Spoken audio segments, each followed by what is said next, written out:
You might be wondering, why are you subjecting yourself to this horrible work? Well, the answer to that question is complicated. Initially, I contacted over a dozen contractors to do this project, and none of them knew about building science. Literally, not one contractor had even heard the words Passivhaus. Not only did these contractors not know about building science, but they didn't want to learn. So in the end, I had to decide between substandard work from a contractor or doing the work myself. Then there were the contractors that I called to do the work that didn't require Passivhaus building science knowledge. Specifically, I needed my furnace moved from inside the attic to a more accessible space above my garage, which was a grand total of about 20 feet. My original plan was to keep my gas furnace for one more year before I changed it out with a heat pump. But all the quotes I got for this project were so high that they didn't make any sense. One contractor actually quoted me $10,000. When I flinched at this price, he asked me, "Well, what price seems fair to you?" And I just smiled and asked him to please leave. In a last-ditch effort, I called a certified Passivhaus designer, someone certified in designing and implementing Passivhaus projects. After talking with him for a while, I decided to ask him how much his services cost. The number he gave me was outrageous, and he was just a designer. He wasn't actually going to do any of the work. That was all still going to be contracted out. He was just going to provide me with an assessment and a project plan. I ended that phone call flabbergasted. The next factor that led me to doing this work myself was education. I wanted to learn more about building science and Passivhaus, but I didn't want to have to go to classes and pay someone to teach me about it. So I picked up some books, watched some tutorials, and attended some conferences. Then I tried out what I learned on my house. So while I'm not going to achieve a Passivhaus certification as a designer or installer, at least not yet, I will have hands-on experience in actually going through these processes. And that is valuable to me. Lastly, I'm the type of person that wants to take action. I understand the problems that we all face regarding climate change, and I'm sick of hearing bad news and feeling helpless. Taking on this project gave me a sense of achievement and is a demonstrable, positive step towards change, even if it's on a very small scale. And I can tell you that it doesn't feel small to me. My long-term goal is to help other people make significant changes in their lives, changes that will help resolve our problems regarding the climate and significantly improve their quality of life. And that's why I decided to record this process and publish it on YouTube. I don't know about you guys. I'd like to hear another song.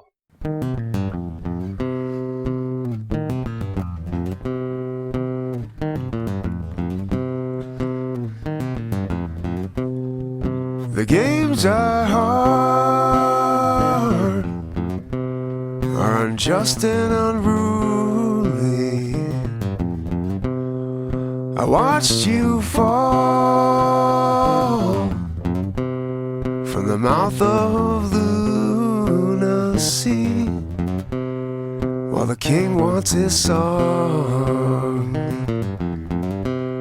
about love's like a dream. But who left these stars in the road? Where they lead, we will see. They left you in the dark, zero. Played life by the cards that you breathe to me.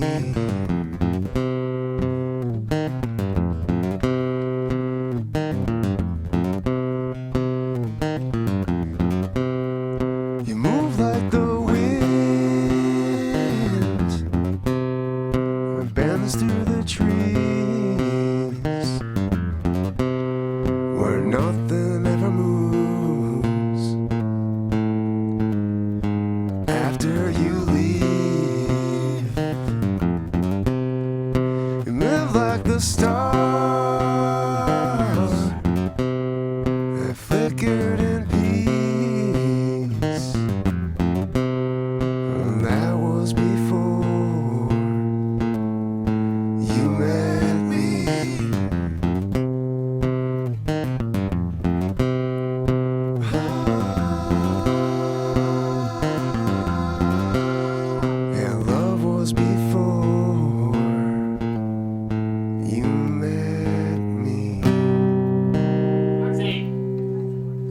Stop it!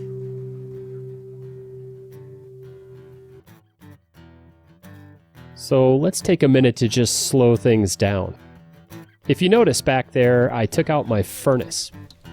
Now, of course, before I did that, I turned off the gas and the electricity to the furnace at my breaker box.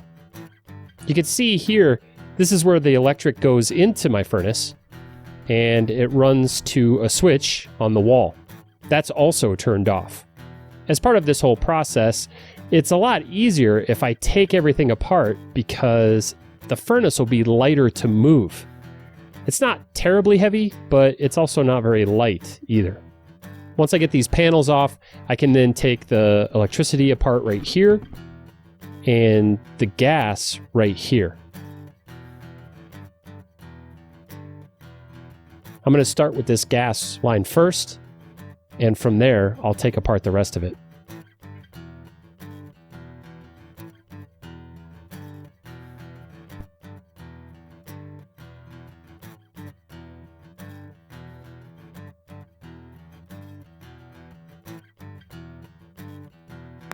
With all that black pipe removed, it's time for me to install the plug.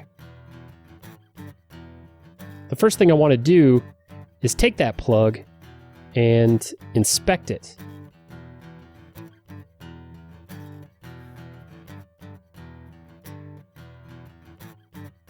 You can see here, before I put the tape on, I inspect the threads to make sure that there are no burrs.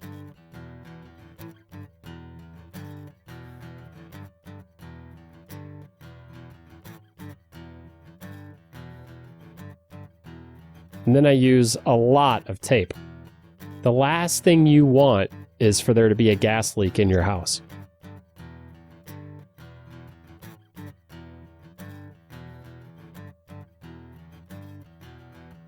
Now, I start by just turning it finger tight.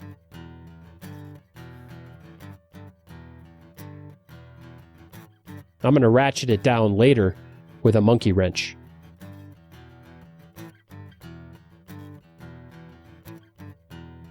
So it's time to turn the gas back on. Fire up the water heater so that there's gas moving through the line, which makes it easier for me to check if there are any leaks.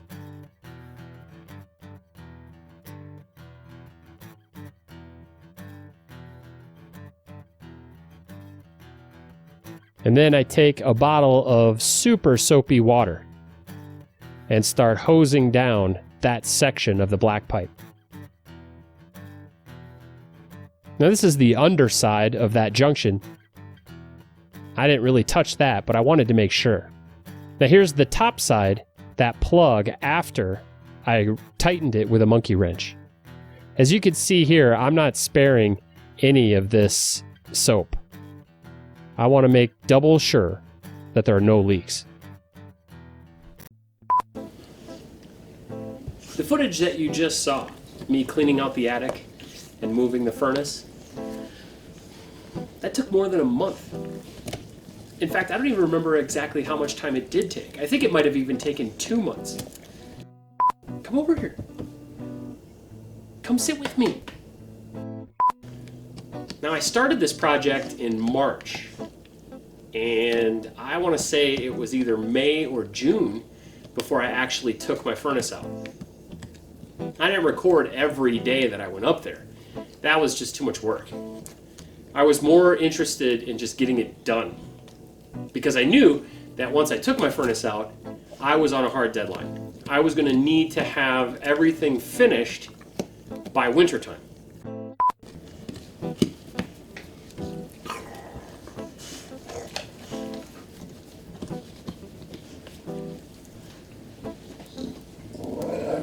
Oh, shut up. No? Anyway, so it took me, like I said, something like 2 or 3 months to clean out the attic.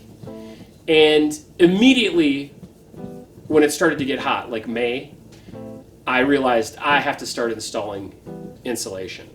And so I started installing, and I think I want to say I finished installing the radiant barrier by mid-May.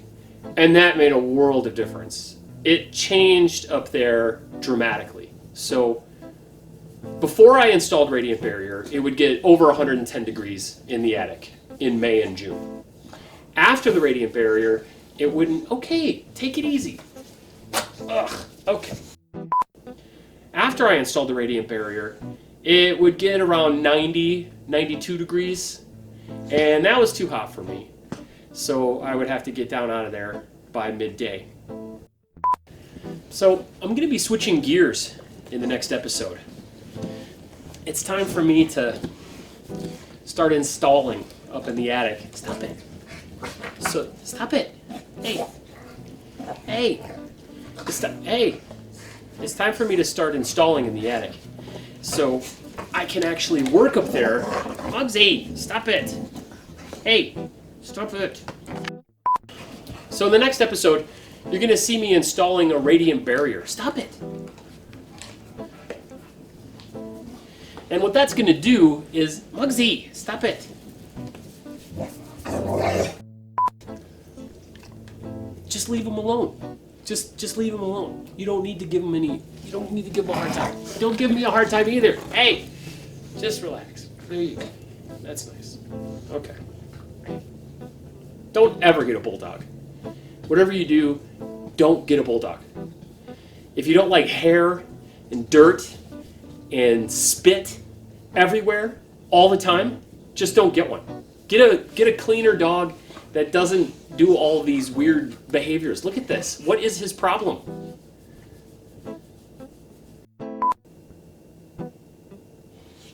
I don't know what else to say, actually. Sometimes it's hard to figure out how to end these videos.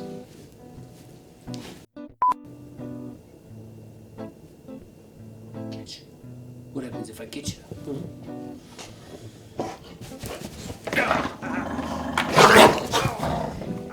Ow!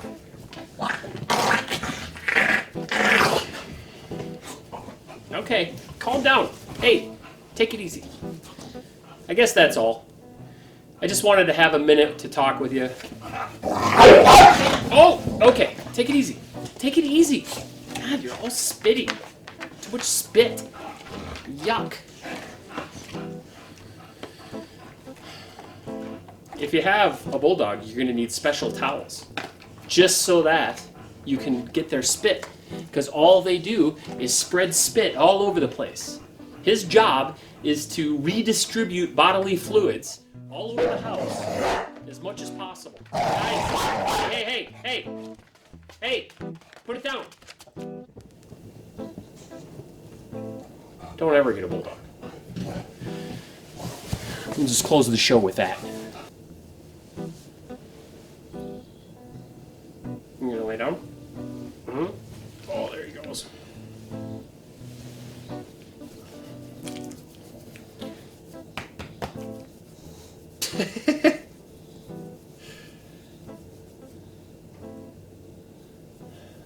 Like I said, don't get a bulldog.